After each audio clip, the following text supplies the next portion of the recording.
सुप्रभात बच्चों। आज का जो हमारा विषय है वो आपके गद्य खंड से है, पार्ट 2 लिहाजा की ओर, जिसके की लेखक हैं राहुल सांकृत्यायन, जिनका की मूल नाम है केदार पांडे। तो सबसे पहले हम राहुल सांकृत्यायन के जीवन परिचय के बारे में जानेंगे। राहुल सांकृत्यायन का जन्म 1893 में आजमगढ़ जिले के पंधा गांव में हुआ था। उनका मूल नाम केदार पांडे था, जैसा कि अभी मैंने बताया, और उनकी प्रारंभिक शिक्षा गांव में हुई और मिडिल शिक्षा आजमगढ़ में और उच्च शिक्षा काशी, आगरा और लाहौर में हुई, यानी 3 जगह हुई। और उन्होंने 1930 में श्रीलंका जाकर बौद्ध धर्म की दीक्षा भी ली। इसके बाद ही उनका नाम राहुल सांकृत्यायन प्रसिद्ध हुआ, यानी उससे पहले जो उनका नाम था वो केदार पांडे था। जब वो श्रीलंका गए, श्रीलंका जाकर जब उन्होंने बौद्ध धर्म अपनाया, उसके बाद उनका नाम राहुल सांकृत्यायन पड़ा। उन्हें बहुत सारी भाषाओं का ज्ञान था, जैसे पाली, प्राकृत, अपभ्रंश, तिब्बती, चीनी, जापानी, रूसी, ये सभी भाषाएं उन्हें बहुत अच्छी तरह से आती थी। ऐसा कहा जा सकता है कि उनके ज्ञान के आधार पर ही उन्हें महापंडित भी कहा जाता था। उनकी जो प्रवृत्ति थी वो घुमक्कड़ टाइप की थी, मतलब घूमने वाले प्रवृत्ति के थे वो लेखक। उन्होंने संसार के अनेक देशों की भी यात्रा की और सन 1963 में उनकी मृत्यु भी हो गई। रचना परिचय। वैसे तो उन्होंने अनेक रचनाएं की हैं, विभिन्न ग्रंथों का हिंदी में अनुवाद भी किया है, लेकिन जो उनकी प्रसिद्ध रचनाएं हैं वो उपन्यास, कहानी, आत्मकथा, यात्रा व्रत, जीवनी, आलोचना, शोध, इस तरह की विधाओं पर उन्होंने साहित्य लेखन किया है। और उनकी कृतियों को 2 भागों में बांटा जा सकता है। जैसे उनके अन्य साहित्य भी हैं, जैसे दर्शन दिग्दर्शन, 22वीं सदी, बोलगा से गंगा, भागो नहीं दुनिया को बदलो, दिमागी गुलामी, इस तरह के उपन्यास भी उन्होंने लिखे हैं। और उनकी साहित्यिक विशेषता में एक खास बात ये रही है कि उन्होंने जो, जैसा कि मैंने अभी आपको बताया था कि जो उनकी प्रवृत्ति थी वो घुमक्कड़ टाइप की थी, तो उसी के आधार पर उन्होंने यात्रा वृत्तांत लिखना उनका प्रमुख उद्देश्य रहा है। और उन्होंने अपनी भाषा में लोकोक्तियों तथा मुहावरों का अधिकतर प्रयोग किया है, जिससे उनकी भाषा और भी ज़्यादा आकर्षक लगती है। तो अब मैं आपको बताऊंगी पाठ लिहाजा की ओर, जो कि यात्रा वृत्तांत है। यात्रा वृत्तांत यानी कि यात्रा के आधार पर लिखा हुआ एक साहित्य, एक रचना है। यात्रा के आधार पर लिहाजा की ओर नामक जो पाठ है, ये लेखक कौन है? राहुल सांकृत्यायन। उनकी प्रथम तिब्बत यात्रा है, उसी से ये लिया गया है। ये बात है 1929-30 की, जबकि हमारा देश आज़ाद नहीं हुआ था और उस समय भारतीयों को तिब्बत जाने की अनुमति नहीं थी, यानी परमिशन नहीं थी, तिब्बत नहीं जा सकते थे वो। तो उस समय की बात है ये, तब लेखक ने तिब्बत जाने का विचार बनाया। अब जाने का विचार तो बना लिया, लेकिन परमिशन नहीं थी, तो जाते कैसे? तो इसलिए उन्होंने भिखमंगे का भेष बनाया और लिहाजा जो कि तिब्बत की राजधानी है, वहाँ जाने का विचार बनाया। और लिहाजा जब वो गए तो वहाँ उनका साथ जो दिया वो किसने दिया? सुमति, जो कि एक बौद्ध भिक्षु था, उसने उनका सबसे अधिक साथ दिया था। तो अब हम इस पाठ को पढ़ेंगे। वह नेपाल से तिब्बत जाने का मुख्य रास्ता था, यानी कि जिस रास्ते से वो जा रहा था लेखक अपने बौद्ध भिक्षु सुमति के साथ, ठीक है, वो नेपाल से तिब्बत जाने का मुख्य रास्ता था। फरी कलिंगपोर्ट का रास्ता जब नहीं खुला था, जैसे मैंने आपको बताया था कि वहाँ भारतीयों को जाने की परमिशन नहीं थी, ठीक है, तो इसलिए नेपाल के रास्ते ही वो गए थे। तो वो जो रास्ता था नेपाल वाला, वहाँ से हमारे देश भारत की चीज़ें आती जाती थी, यानी व्यापारिक रास्ता था, वो व्यापार हुआ करता था वहाँ से। और सैनिक रास्ता भी था, इसलिए जगह जगह फौजी चौकियाँ और किले बने हुए थे, जिनमें कभी चीनी पलटन रहा करती थी। यानी ये आज के समय में तो वो भारतीय सैनिक वहाँ पर रहा करते थे, लेकिन कभी एक समय में चीन की सेना वहाँ पर रहा करती थी। आजकल बहुत से फौजी मकान गिर चुके हैं। दुर्ग के किसी भाग में, दुर्ग यानी कि जो किला था, उसके भाग में किसानों ने अपना घर बना लिया है, यानी आजकल वहाँ पर किसान रहते हैं, वहाँ पर कुछ आबाद दिखाई पड़ते हैं, यानी कुछ किसान ऐसे हैं जो अपनी फैमिली के साथ वहाँ पर रह रहे हैं। ऐसा ही परित्यक्त एक चीनी किला था। परित्यक्त का मतलब होता है जिसे त्याग दिया गया हो, छोड़ दिया गया हो, यानी कि चीन ने कभी अपनी चीनी सेना रखने के लिए वो किला बनाया होगा और फिर वो छोड़ दिया वो किला, तो जो कि भारतीय सैनिकों के हिस्से में आ गया और भारतीय सैनिक वहाँ पर रहने लगे। लेकिन आजकल क्या है, भारतीय सैनिक के मकान गिर जाने की वजह से किसानों ने उसे अपना डेरा बना लिया है, वो वहाँ पर रहने लगे। हम वहाँ चाय पीने के लिए रुके। हम यानी कि सुमति और लेखक चाय पीने के लिए उस चीनी कुआं किले में रुके। तिब्बत में यात्रियों के लिए बहुत सी तकलीफ़ें भी हैं और कुछ आराम की बातें भी, यानी तिब्बत के बारे में अब लेखक बताने जा रहा है कि तिब्बत में क्या क्या उन्होंने देखा, क्या क्या उनके साथ हुआ, वहाँ की कैसी है, सब कुछ आपको बताने जा रहा है लेखक। तो तिब्बत के बारे में लेखक ने बताया कि वहाँ दोनों ही बातें हैं, आराम भी है और तकलीफ़ें भी हैं। वहाँ पर जाति पाति छुआछूत का सवाल ही नहीं है, जैसा कि आम तौर पर सब जगह होता है, ऐसा तिब्बत में नहीं है। ना तो वो वहाँ कोई जाति पाति मानता है, ना ही कोई छुआछूत मानता है, और ना ही वहाँ औरतें किसी से पर्दा करती हैं। बहुत निम्न श्रेणी के भिखमंगों को लोग चोरी के डर से घर के भीतर नहीं आने देते। वहाँ पर सिर्फ जो निम्न श्रेणी यानी बहुत ही नीचे स्तर के जो भीख मांगने वाले व्यक्ति हैं, सिर्फ लोगों के मन में वहाँ रहता चोरी का डर। ये भाव नहीं रहता कि ये नीची जाति का है या कुछ काम नहीं करता, भिखमंगा है, ये भाव नहीं रहता। वो इस भाव से उसे घर में नहीं आने देते कि वो उन्हें चोरी का डर रहता है। नहीं तो आप बिल्कुल सेफ हैं वहाँ पर।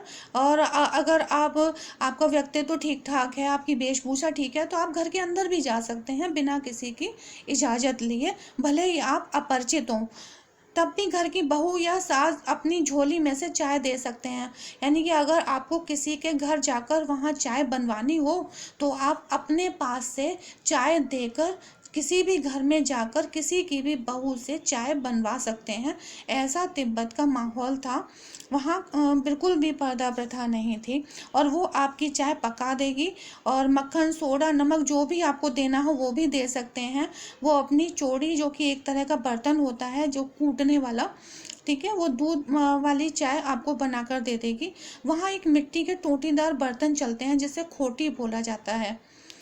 यदि बैठक की जगह चूल्हे से दूर है और आपको डर है कि सारा मक्खन आपकी चाय में नहीं पड़ेगा, तो आप खुद जाकर चोड़ी में चाय मत कर ला सकते हैं। जैसे अगर आपको कोई डाउट है या शक है कि आपके साथ जैसी चाय आप बनवाना चाह रहे हैं वैसी नहीं बनेगी, तो आप खुद भी जाकर आप वहाँ चाय बना सकते हैं। ऐसा वहाँ पर कोई भी रोक टोक नहीं थी। परित्यक्त चीनी किले से जब हम चलने लगे, यानी कि लेखक और सुमति जब वहाँ से चलने लगे, तो एक आदमी राहदारी मांगने लगा। राहदारी मतलब वो चीनी किले में चाय पीने के लिए रुके थे, तो उसका वो किराया मांगने लगा, कितनी जगह देर तुम ठहरे तो इसका किराया दो। हमने वह दोनों चिटें उसे दे दी। चिटें यानी स्लिप होंगी उनके पास, वो उन्हें दे दी। शायद उसी दिन हम थोड़ला के पहले के आखिरी गांव में पहुंच गए। थोड़ला एक जगह का नाम है और वहाँ वो पहुंच गए थे। यहाँ भी सुमति के जान पहचान के आदमी थे। सुमति के बारे में मैंने बताया, जो कि एक बौद्ध भिक्षु था। वहाँ उसके आदमी भिखमंगे रहते थे। ठहरने के लिए अच्छी जगह भी मिल गई, क्योंकि वो भिखमंगे थे इसलिए रुकने के लिए अच्छी जगह मिल गई। अब ये तो था 5 साल पहले का वर्णन। अब लेखक ने 5 साल बाद का भी वर्णन यहाँ पर किया है। 5 साल बाद भी लेखक और सुमति इसी रास्ते से लौटे थे और भिखमंगे नहीं, एक भद्र यात्री के वेश में घोड़ों पर सवार होकर आए थे। यानी पहले जो यात्रा की थी वो तो भिखमंगे के भेष में की थी, और अब जब वो आए 5 साल बाद, तो उन्होंने एक भद्र यात्री के वेश में घोड़ों पर सवार होकर यात्रा की थी। भद्र यात्री मतलब बेकार से कपड़े पहनकर वो एक यात्री बनकर आए थे, भिखमंगे नहीं। किंतु उस वक्त किसी ने हमें रहने के लिए जगह नहीं दी और हम गांव के एक सबसे गरीब झोंपड़े में ठहरे थे। बहुत कुछ लोगों की उस वक्त की मनोवृत्ति पर ही निर्भर है, खासकर शाम के वक्त छड़ पीकर बहुत कम होश हवास को दुरुस्त रखते हैं। अब लेखक ये बता रहा है अपने यात्रा वृत्तांत में है कि उस समय जब वो भद्र यात्री के बेस में वहाँ पर पहुँचे थे तो किसी ने उन्हें रुकने नहीं दिया था। तिब्बत की एक खास बात ये भी है कि वहाँ की लोगों की आदतों पर निर्भर है कि वो आपके साथ किस तरह का बर्ताव करेंगे। जैसे कि शाम को छड़ एक तरह का नशीला पदार्थ होता है जो कि तिब्बत में शाम के वक्त लोग पीते हैं और अपने होशो आवाज़ भी खो बैठते हैं। अब हमें सबसे बिकट डांडा थोड़ला पार करना था। डांडा थोड़ला वहाँ की सबसे ऊंची जगह है। डांडे तिब्बत में सबसे खतरे की जगह है। वहाँ पर डांडे में जो भी जगह है वो सबसे खतरे की, क्योंकि वहाँ पर जो रास्ते हैं वो आड़े तिरछे हैं और 16-17 हज़ार फीट की ऊंचाई पर स्थित भी है। और सबसे ज़्यादा डरावना वहाँ पर क्या है, क्योंकि वहाँ पर दूर दूर तक कोई गांव नहीं है। नदियों के मोड़ और पहाड़ों के कोनों के कारण वहाँ दूर दूर तक कोई आदमी भी दिखाई नहीं देता। यानी कि जो रास्ते हैं डांडे में वो बहुत टेढ़े मेढ़े हैं और कोई गांव भी नहीं है, और टेढ़े मेढ़े रास्ते होने के कारण अगर कोई आदमी आ जा भी रहा हो तो वो भी दिखाई नहीं देता। ऊपर से वहाँ डाकुओं का खतरा भी बना रहता है। अगर वहाँ गांव में अगर किसी का खून भी हो जाए तो खूनी को सजा भी नहीं मिल सकती, क्योंकि वहाँ पर निर्जन स्थानों मरे हुए आदमियों के लिए कोई परवाह नहीं करता। निर्जन यानी कि जो खाली स्थान है वहाँ पर कोई आदमी मर जाए तो कोई उसकी परवाह नहीं करता, किसी को उसका कोई भी ख्याल भी नहीं रहता है, क्योंकि वहाँ पर ना कोई सरकार के नियम है, ना कोई पुलिस है, ना कोई सीबीआई है, कुछ भी नहीं है वहाँ पर। और इसीलिए वहाँ कोई गवाह भी नहीं मिलता। डकैत जो होते हैं, डाकू, पहले आदमी को मार डालते हैं, उसके बाद उसका पैसा भी लूट लेते हैं। और क्योंकि वहाँ पर हथियार का कोई कानून नहीं है तिब्बत में, तो इसलिए लोग पिस्तौल बंदूक लिए फिरते रहते हैं। जैसा कि आमतौर पर देखा होगा आपने, अपने घर में कोई भी पिस्तौल या किसी भी तरह का कोई हथियार नहीं रख सकता, उसके लिए उसे इजाज़त लेनी पड़ती है सरकार की। लेकिन तिब्बत में ऐसा कोई कानून नहीं था। वहाँ बेधड़क अपने साथ जो है हथियार लेकर लोग घूम सकते थे। डाकू इसी बात का फ़ायदा उठाते थे। डाकू यदि जान से न मारे तो खुद अपने प्राणों का खतरा बना रहता था। क्यों क्यों खतरा बना रहता था? क्योंकि वहाँ पर जो रास्ता था वो टेढ़ा मेढ़ा था, गिरने का भी डर रहता था, और वैसे भी बहुत सारी परेशानियाँ वहाँ पर थीं। गांव में हमें मालूम हुआ कि पिछले ही साल थोड़ला के पास खून हो गया। शायद खून की हम उतनी परवाह नहीं करते, क्योंकि हम भिखमंगे थे। क्योंकि भिखमंगे के वेश में यात्रा करने से डाकू उन पर हमला नहीं करते, क्योंकि उनको पता होता भिखमंगे हैं तो इनके पास कोई होगा ही नहीं। और वैसे भी जब भी कोई सामने पड़ता आदमी तो उसकी शक्ल देखते ही हम अपनी टोपी उतार के, जेब निकाल के कुची कुची करके एक पैसा मांगने की भीख मांगते। जैसे कुची कुची का मतलब होता है दया करो, हम पर दया करो, एक पैसा दे दो, जैसा कि भिखारी लोग मांगते हैं वैसा बर्ताव करने लगो तो डाकू कुछ भी नहीं कहते थे। लेकिन पहाड़ की जो चढ़ाई थी वो बहुत ऊंची थी और पीठ पर सामान भी लदा हुआ था, और जो अगला पड़ाव था यानी जहाँ उन्हें जाना था वो 16-17 मील के लगभग था। तो मैंने यानी कि लेखक ने सुमति से कहा कि यहाँ से लंकोर तक के लिए 2 घोड़े कर लो, सामान भी रख लेंगे और चढ़े चलेंगे। लंकोर एक जगह का नाम है जहाँ लेखक को सुमति के साथ जाना था। दूसरे दिन लेखक और सुमति घोड़ों पर सवार होकर ऊपर की ओर चले, यानी कि लंकोर की ओर वो बढ़ने लगे। डांडे जो कि एक जगह का नाम है, वहाँ पहले एक जगह चाय पी और दोपहर के वक्त जो है लंकोर की ओर बढ़ने लगे। लगभग समुद्र तल से वो 17,000 फीट ऊंचे खड़े थे और उनके दाहिनी तरफ पूर्व से पश्चिम में हिमालय से के हजारों श्वेत शिखर यानी कि बर्फ से ढके हुए पहाड़ वो पीछे छोड़ते चले गए। जब वो अंदर की ओर देखते, यानी भीटे की ओर यानी अंदर की ओर देखते, तो पहाड़ बिल्कुल उन्हें नंगे दिखाई दे रहे थे, जहाँ ना बर्फ थी और ना किसी तरह की हरियाली थी। और उत्तर की तरफ बहुत ही कम बर्फ वाली चोटियाँ लेखक को दिखाई दे रही थी। अब वो सबसे ऊंचे स्थान डांडे के देवता का स्थान था, जो कि वो पत्थरों के ढेर, जानवरों के सींग और रंग बिरंगे कपड़े की झंडियों से सजाया गया था जो स्थान था। अब हमें बराबर उतराई पर चलना था, यानी एक पहाड़ वो दोनों चढ़े थे, अब उन्हें जो है एक पहाड़ उतरना था। चढ़ाई तो उन्हें मुश्किल लगी, लेकिन उतराई थोड़ी आसान लगी। ठीक है, शायद एक सवार साथी हमारे साथ चल रहे थे, उनके साथ और लोग भी आ गए थे, और जो लेखक का घोड़ा था वो बहुत धीरे चल रहा था। ठीक है, लेकिन लेखक को ऐसा लगा कि शायद घोड़े के धीरे चलने का कारण उसकी थकावट है, इसलिए वो उसे मारना नहीं चाह रहा था आगे बढ़ने के लिए। और लेखक का घोड़ा जो था वो सुस्त था, तो इस कारण वो सुमति से पिछड़ गया था। और थोड़ा सा जब वो आगे चला तो वहां से दो रास्ते जा रहे थे, एक बाएं का रास्ता और एक दाहिनी तरफ का रास्ता। लेखक ने बाएं का रास्ता लिया और वो सुमति से 1.5 मील करीब पीछे चला गया। जब आगे जाकर एक घर मिला तो वहां से जब उसने लंकोर का पता पूछा तब उसे पता चला कि दाहिनी तरफ जाना था। फिर वहां से वो लौट कर आया तो इसने बहुत शाम हो गई थी और सुमति वहां उसका इंतजार करते हुए मिला। एक तो मंगोलों का मुंह वैसे ही लाल होता, मंगोलों यहाँ यानी कि सुमति जो कि मंगोल था उसका मुंह वैसे ही यानी गोरे चिट्टे होते हैं वो लोग जो है, और थोड़ा सा भी और गुस्सा आ जाए तो वैसे ही लाल हो जाता है, और ऊपर से वो गुस्से में भी था। और तब सुमति ने कहा कि मैंने 2 टोकरी कंडे फूंक डाले, यानी आग जलाई होगी ठंड से बचने के लिए, और 3-4 बार चाय को गर्म भी कर लिया। तब सुमति ने डर की वजह से बहुत नरमी से जवाब दिया कि मित्र, मेरा कसूर नहीं है, मेरा घोड़ा ही सुस्त था, वैसे मेरी क्या गलती, मुझे घोड़ा सुस्त मिला। तो सोच तो ये रहे थे कि रात तक लंकोर पहुंच जाएंगे, लेकिन ऐसा हुआ नहीं। चलो यार, सुमति को जितनी जल्दी गुस्सा आता उतनी जल्दी वह ठंडा भी हो जाता है। लंकोर में वह एक अच्छी जगह पर ठहरे थे, यहाँ भी उनके अच्छे यजमान थे। यजमान जो कहा गया है वो उन्हें कहते हैं जो ब्राह्मणों से धर्मों के कार्य जो करवाते हैं, उन लोगों को यजमान कहते हैं।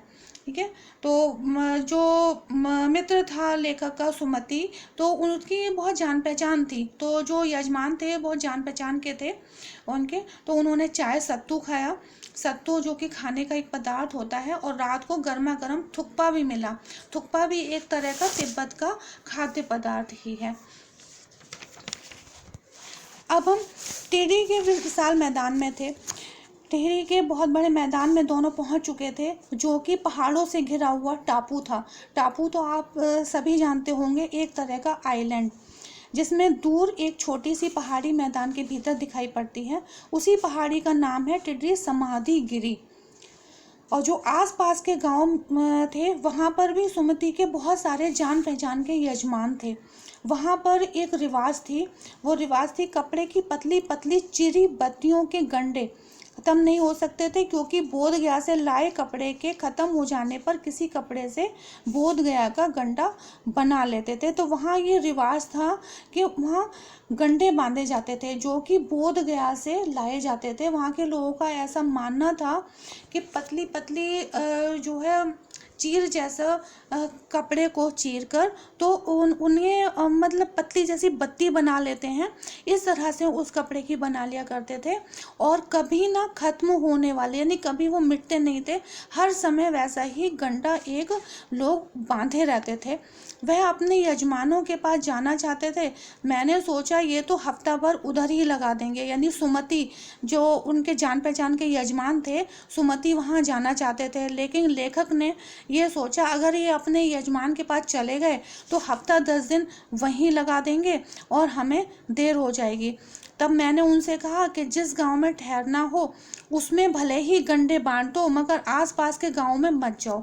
तब उन्होंने कहा कि यजमानों के साथ आप वहीं चले जाओ जहाँ पर जो आसपास के गांव हैं जहाँ आप गंडे बांट सकते हो, बाकी जगह जाओगे तो और ज़्यादा टाइम लग जाएगा।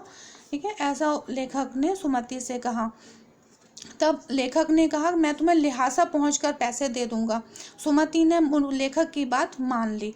दूसरे दिन लेखक भरिया ढूंढने की कोशिश की, लेकिन कोई न मिला। सवेरे ही दोनों चल दिए होते तो अच्छा था, ऐसा वो सोचने लगे। लेकिन अब 10-11 बजे की तेज़ धूप में चलना पड़ रहा था, और पहाड़ों पर जब तेज़ धूप पड़ती है तो शरीर जलने लगता है, क्योंकि वो एकदम सामने की धूप पड़ती है बिल्कुल खिली हुई। तो तिब्बत की धूप भी बहुत कड़ी मालूम हो रही थी उस समय। वैसे तो थोड़े से मोटे कपड़े से सिर ढक लिया था, लेकिन गर्मी बहुत ज़्यादा थी। 2 बजे सूरज की ओर मुंह करके हम लोग चल रहे थे। ललाट धूप से जल रहा था। ललाट यानी कि जो माथा था, हालांकि चेहरा ढक लिया था लेखक ने, लेकिन फिर भी माथा उनका धूप से जल रहा था। और पीछे का कंधा बर्फ हो रहा था, यानी जहाँ पर धूप पड़ रही थी वो तो जल रहा था, क्योंकि पहाड़ों की धूप बहुत तेज होती है और क्योंकि वहाँ ठंडक भी होती है, इसलिए जिस हिस्से पर धूप नहीं पड़ रही है वहाँ ठंडा लगता है। फिर हमने पीठ पर अपनी अपनी चीज़ें लादी, डंडा हाथ में लिया और चल पड़े। यद्यपि सुमति के परिचित टिटरी में भी थे, लेकिन वह एक और यजमान से मिलना चाहते थे। बहुत सारे यजमान थे जिन्हें सुमति जानते थे और वो सबसे वहाँ मिलना चाह रहे थे। इसलिए आदमी मिलने का बहाना कर शेखर बिहार की ओर चलने के लिए कहा। शेखर बिहार भी एक जगह का नाम है। जो शेखर बिहार जो ज़मीन है वहाँ पर जो भी ज़मीन थी वो ज़्यादातर जो है ज़मींदारों के हिस्से में आती थी, ठीक है। और अधिकतर छोटा बड़ा जो भी जागीरदार थे वहाँ पर, वो शेखर बिहार की ज़मीन थी वो बटी हुई थी। और इन जागीरों का बहुत ज़्यादा हिस्सा मठों के हाथ में था। मठों के हाथ में यानी कि वहाँ पर जो मठ थे, ठीक है, जो पूजा पाठ करने वाले एक स्थान होते हैं तो वहाँ पर जो है दान दे दिया जाता है, ठीक है। तो ऐसे ही थे, तो वो जागीरों का जो ज़्यादा हिस्सा था तो वो चलाते थे, मठ के जो कार्यकर्ता थे वो चलाते थे। अपनी अपनी जागीर में हर एक जागीरदार कुछ खेती खुद भी कराता है, जिसके लिए मजदूर बेगार में मिल जाते हैं। यानी कि थोड़ी सी ज़मीन तो वो मठों के हिस्से में थी और जो बाकी ज़मीन बचती थी वो जागीरदार खुद ही उसमें खेती बाड़ी करते थे। और उस खेती में काम करने के लिए जो मजदूर काम करते थे वो बिना पैसों के करते थे, पैसे नहीं लेते थे वो मजदूरी करने का। और खेती का इंतजाम देखने के लिए वहाँ एक भिक्षु भेजा जाता था, जो कि जागीर के आदमियों के लिए और एक राजा के समान होता था। यानी वो भिक्षु जो भी कहता उसका आदेश सभी लोग मानते। शेखर की खेती के मुखिया भिक्षु जो कि नमसे थे, वो बहुत ही भद्र पुरुष थे, यानी कि बहुत ही नम्र दिल व्यक्ति थे, बहुत ही अच्छे, सभी प्रेम से मिलते थे, ठीक है। जबकि उस वक्त जो लेखक का वेश था वो ऐसा नहीं था कि उसका कुछ ख्याल करना चाहिए था। पर यहाँ एक मंदिर था जिसमें कंजूर जो है एक जो हस्तलिखित पोथियाँ हैं वो हाथ से लिखी हुई, जिसमें महात्मा बुद्ध के जो वचन हैं उनका अनुवाद करके उन कंजूर में लिखा गया है, ठीक है। वो हस्तलिखित जो किताबें हैं वो 103 हैं, ठीक है। तो वहीं पर उनका आसन भी लगा और वह बड़े मोटे कागज पर अच्छे अक्षरों में लिखी हुई थी। जो किताबें थीं वो बहुत मोटे अक्षरों में और बहुत अच्छी हैंडराइटिंग में लिखी हुई थी। एक एक पोथी यानी एक एक किताब का जो वजन था वो 15-15 सेर से कम नहीं रहा होगा। सुमति ने फिर आसपास अपने यजमानों के पास जाने के बारे में पूछा। तब पुस्तकों के भीतर था, पुस्तकों के भीतर मतलब जब सुमति ने अपने यजमानों के पास जाने के लिए पूछा तब लेखक उन पुस्तकों को बहुत ही गहराई से पढ़ रहा था, इसलिए लेखक ने सुमति को जाने के लिए कह दिया। दूसरे दिन वह गए, तब लेखक ने समझा 2-3 दिन लगेंगे, लेकिन वह उसी दिन दोपहर के बाद चले आए। यानी कि सुमति जब चले गए थे तो लेखक सोचने लगा अब तो 2-3 दिन बाद ही सुमति आएंगे, यजमान से मिलने चले गए, लेकिन वो दोपहर बाद आ गए और टिटरी गांव वहाँ से बहुत दूर भी नहीं था। दोनों ने अपना अपना सामान पीठ पर उठाया और भिक्षु नमसे से विदाई लेकर वहाँ से चल पड़े। मैं ऐसी उम्मीद करती हूँ कि सभी बच्चों को ये पाठ लिहाजा की ओर अच्छी तरह से समझ में भी आ गया होगा। और मेरा सभी बच्चों से विनम्र निवेदन है कि सभी बच्चे इस पाठ को खुद भी पढ़ेंगे ताकि ये और अच्छी तरह से आपको समझ में आए।